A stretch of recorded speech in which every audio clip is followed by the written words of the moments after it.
Hi hello welcome to my channel myself Supraveena. అందరూ ఎలా ఉన్నారు? నేనైతే చాలా బాగున్నాను. మీరందరూ కూడా బాగుండాలని మనస్ఫూర్తిగా కోరుకుంటున్నాను. ఈ వ్లాగ్లో నేనేం చూపించాలి అనుకుంటానంటే, నేను మా ఫ్రెండ్స్తో కలిసి ఒక చిన్న ట్రిప్కి అయితే రీసెంట్గా వెళ్ళామన్నమాట. ఆ ట్రిప్లో మేము విజిట్ చేసిన ఒక 2 ప్లేసెస్ని నేను మీకు ఇందులో చూపించాలనుకుంటున్నాను. ఒక ప్లేస్ అయితే ఎంతో విశిష్టత కలిగిన ఒక దేవాలయం, అలాగే ఇంకొక ప్లేస్ అయితే దయ్యం సినిమాతో భయపెట్టించేసిన ఒక కోట, అదేనండి అరుంధతి కోట. సో ఈ 2 ప్లేసెస్ గురించి మరికొన్ని విషయాలు మీరు తెలుసుకోవాలంటే ఈ వీడియోని చివరి దాకా చూడండి. అండ్ అలాగే ఇంకా ఎవరైనా మన ఛానల్ని సబ్స్క్రైబ్ చేసుకొని వాళ్ళు ఉంటే వెంటనే సబ్స్క్రైబ్ చేసేసుకోండి. దాంతోపాటు దాని పక్కన ఉన్న గంట సింబల్ని కూడా గట్టిగా కొట్టేయండి. సో ఇంకెందుకు late, let's get in to the video. మేమైతే మా ఊరి నుంచి స్టార్ట్ అయిపోయామన్నమాట. మేము ఇప్పుడు వెళ్తున్న ప్లేస్ ఏంటంటే యాగంటి ఉమామహేశ్వర స్వామి దేవాలయం అనమాట. మా ఊరు నుంచి అంటే మా ఊరు నందవరం, మా ఊరు నుంచి యాగంటి 21 or 22 కిలోమీటర్స్ ఉంటుంది. మా ఊరు నుంచి యాగంటికి వెళ్ళే దారిలోనే ఇప్పుడు ఏదైతే అరుంధతి కోట అని బాగా ఫేమస్ అయింది కదా, సో ఆ కోట కూడా ఉంటుంది. సో ఆ 2 ప్లేసెస్ని మేము విజిట్ చేసాము. ఆ రెండింటిని నేను మీకు ఇందులో చూపిస్తాను.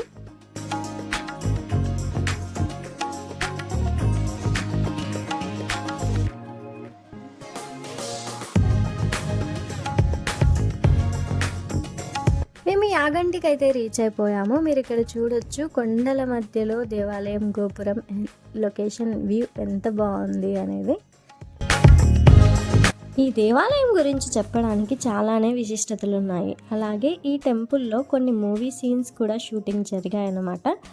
లైక్ పుష్ప 2 మూవీలో ఒక సీన్ షూట్ జరిగింది ఇక్కడ. నేనే రాజు, నేనే మంత్రి, వీరసింహారెడ్డి, జయం అనేదేరా, ఇలాంటి సినిమాల్లో కూడా ఈ టెంపుల్లో కొన్ని లొకేషన్స్ మీకు కనిపిస్తాయి.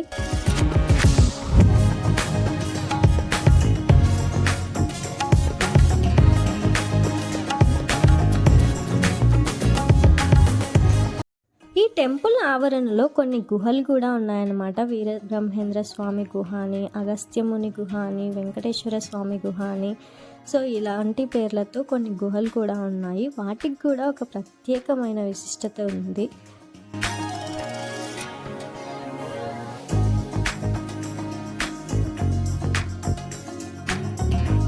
ఎగ్జాక్ట్గా ఇప్పుడు చూపిస్తున్న స్టెప్స్ ఈ లొకేషన్ దగ్గర అయితే నేనే రాజు నేనే మంత్రి మూవీలో ఒక సాంగ్ షూట్ జరిగిందనమాట. మీరు క్లియర్గా అబ్జర్వ్ చేస్తే మీరు కనిపెట్టగలుగుతారు.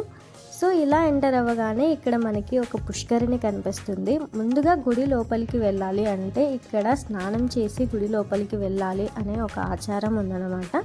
ఈ నీటిలో చాలా ఔషధ గుణాలు ఉన్నాయన్నమాట. మన ఆరోగ్యానికి ఎంతో మేలు చేస్తుంది అన్న నమ్మకం కూడా ఉంది. స్నానం చేయడానికి కుదరని వాళ్ళు అట్లీస్ట్ కాళ్ళు ముఖం కడుక్కొని నెత్తిన కొన్ని నీళ్లు చల్లుకొని గుడి లోపలికి వెళ్తుంటారు. ఈ కోనేరులోకి నీళ్లు కూడా ఒక నంది నోట్లో నుంచి ప్రవహిస్తూ ఉంటుంది అన్నమాట. లోపల ఒక చిన్న కోనేరు ఉంది, అక్కడ నీళ్లు ఇక్కడికి పాస్ అవుతాయి.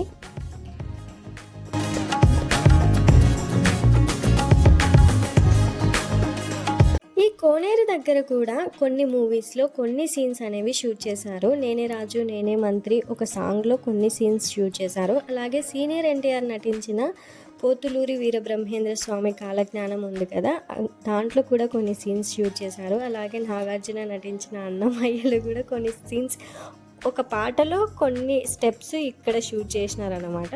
అది మేము ఇది రెగ్యులర్గా చూస్తుంటాం కాబట్టి ఈ టెంపుల్ వెంటనే మూవీలో కనిపించిన వెంటనే మేము రికగ్నైజ్ చేయగలుగుతాం అనమాట.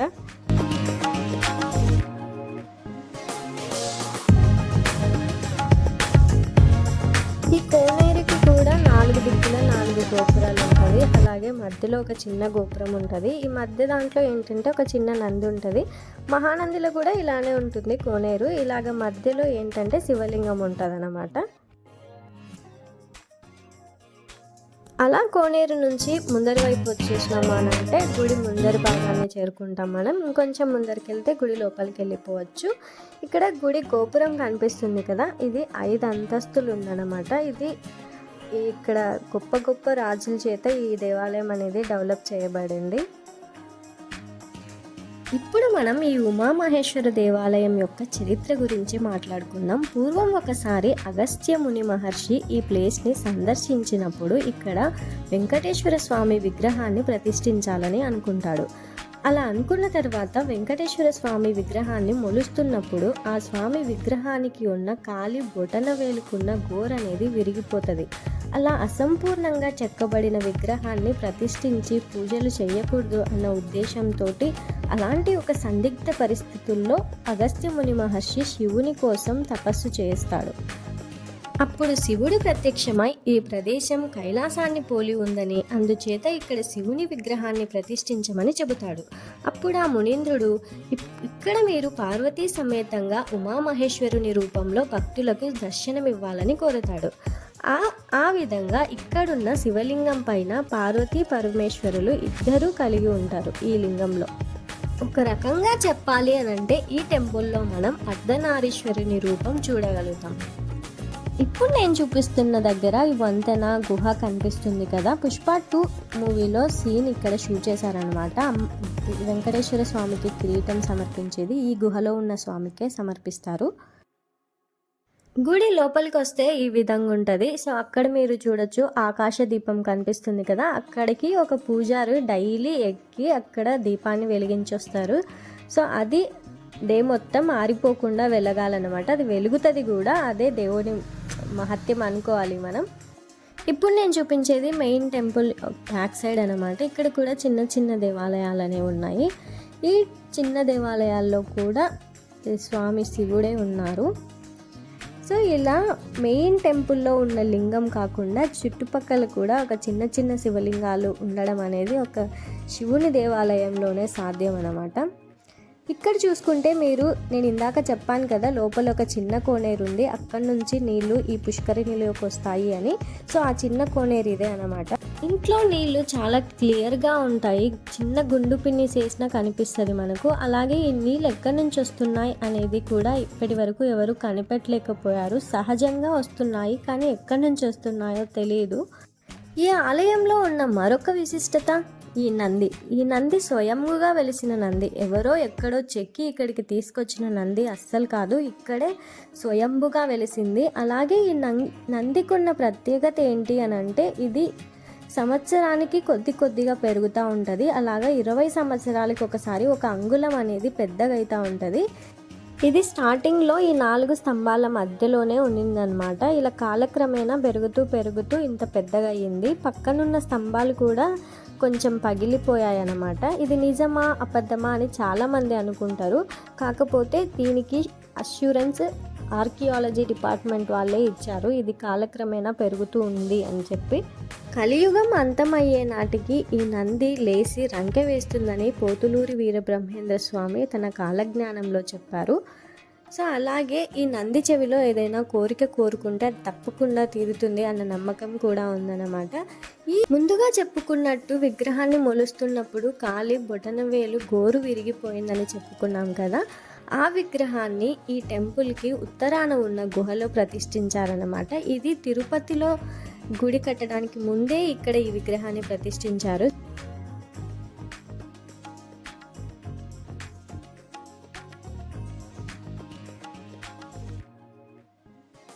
ఆలయం బయట ఇలా కొన్ని చిన్న చిన్న షాప్స్ ఉన్నాయన్నమాట. మీరేమైనా షాపింగ్ చేయాలి అని అనుకుంటే ఇక్కడ హ్యాపీగా షాప్ చేసుకోవచ్చు. నెక్స్ట్ మేము రిటర్న్ అయ్యే దారిలోనే అరుంధతి కోటని విజిట్ చేయడానికి వెళ్ళాము. సో ఇది అరుంధతి కోట అని ఫేమస్ అయ్యింది, కానీ కాకపోతే దీన్ని బేసిక్గా పాతపాడు బంగ్లా అని పిలుస్తుంటారనమాట. ఈ పేరు ఎందుకనంటే ఈ బంగ్లా అనేది పాతపాడు అనే గ్రామంలోనే ఉంది. సో అందుకు దీన్ని పాతపాడు బంగ్లా అన్న పేరుతోటి పిలుస్తుంటారు. ఈ బంగ్లా ఎత్తైన కొండ మీద ఉంటుంది. సో అందుకు మనం దీన్ని దగ్గరికి వెళ్ళిన తర్వాత చుట్టుపక్కల వ్యూ చూస్తే కూడా చాలా బాగుంటుంది, అంత గ్రీనరీగా. ఇంతకుముందు పూర్వం బనగానపల్లిని చాలామంది నవాబులు పరిపాలించేవారు కదా, సో అందులో ఒక ఆయన ఈ బంగ్లాని కట్టించారంట. అది ఎందుకు అనే దానికి కూడా ఒక రీజన్ ఉంది. గులాం అలీ ఖాన్ అనే నవాబు ఈ బంగ్లాని కట్టించారంట. అది ఎందుకనంటే ఈయనకి గుర్రపు స్వారీ అంటే చాలా ఇష్టమంట.